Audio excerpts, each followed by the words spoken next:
Hello বন্ধুরা, কেমন আছো তোমরা সবাই? আশা করি ভালো আছো।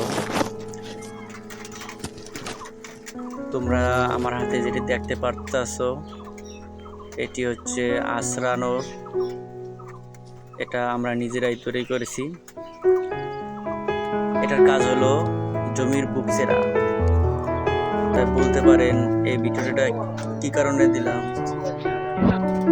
যাই হোক, আজকে আসল কথা হলো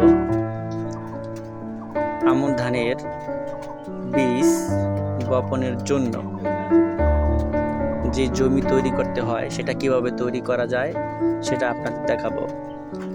আর এই জমিটা আপনি যখন বীজটা যখন বড় হয়ে যায়, আমাদের এই দেশে বলে বিছলা, অন্যান্য এলাকায় বলে জ্বালা। এই জ্বালা উঠানোর সময় যেন কোনো কষ্ট না হয়, সেজন্য আমার এই জমি তৈরির পদ্ধতি অনেক উপকারী। এতে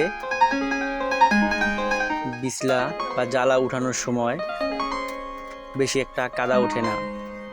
অনেকে আছে জমি টিলার দিয়ে চাষ দিয়ে তারপরে বীজ বপন করে, কিন্তু এতে যখন জ্বালাটা উঠানোর সময় হয় তখন অনেক কাদা ওঠে, অনেক কষ্ট হয়, মানে অনেক মাটি ওঠে তার সাথে, এতে অনেক কষ্ট হয়, অনেক সময় জ্বালাগুলান ছিঁড়ে যায়।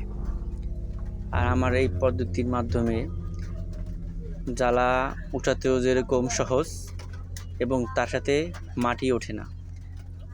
এই আঁচড় দিয়ে জমিটার বুকটা একটু চিরে নিলেই এটা বেশি গভীরতা হয় না, উপর হাঁস গেলে 2 ইঞ্চি 3 ইঞ্চি এরকম হয় এবং মাঝে মাঝে ফাঁক থাকে। ঠিক আছে, যাই হোক, আপনারা দেখেন কিভাবে জমির বুক ছিঁড়তে হয় এবং সেটা কীরকম দেখায়। এই ভিডিওটার পরবর্তীতে বীজ কীভাবে বপন কীভাবে হয় সেটা আপনাদের দেখাবো। দেখেন, অনেক কষ্ট ভাই, কিন্তু কষ্ট হলে কিছু করার নাই। ভবিষ্যতে ভালো কিছু আসার জন্য একটু কষ্ট করতেই হয়। কষ্টের মাধ্যমে সফলতা অর্জন হয়।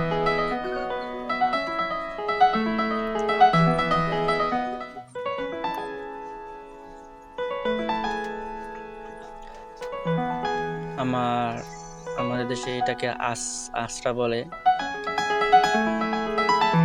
আঁচড়াটা একটু মানে পাতলা হয়ে গেছে, মানে ওজন কম, এই কারণে তার উপর একটা ইট বেঁধে দিয়েছিলাম, জানি একটু। অনেক সময় কি করে, যখন মাটি অনেক শক্ত থাকে তখন আঁচড়াটা উপর মানে লাফিয়ে চলে আসে, তখন আর বুকটা ছেঁড়া হয় না।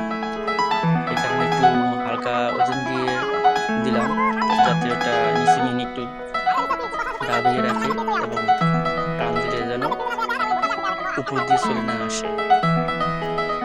এভাবে যদি আপনারা জমি আঁচড় দেন তাহলে অনেক সুবিধা, সহজ। পরবর্তীতে এই বীজতলা থেকে বীজ উঠানোর সময় অনেক সহজ হবে এবং এই বীজ থেকে চারাগুলো উঠানোর সময় অনেক সুবিধা পাওয়া যায় এবং মাটিটাও অনেক জোড়া থাকে। পরবর্তীতে যখন আবার কোনো মানে চাষ ছাড়াই এই জমিতে আবার ধান বপন করা যায়, রোপণ করা যায়।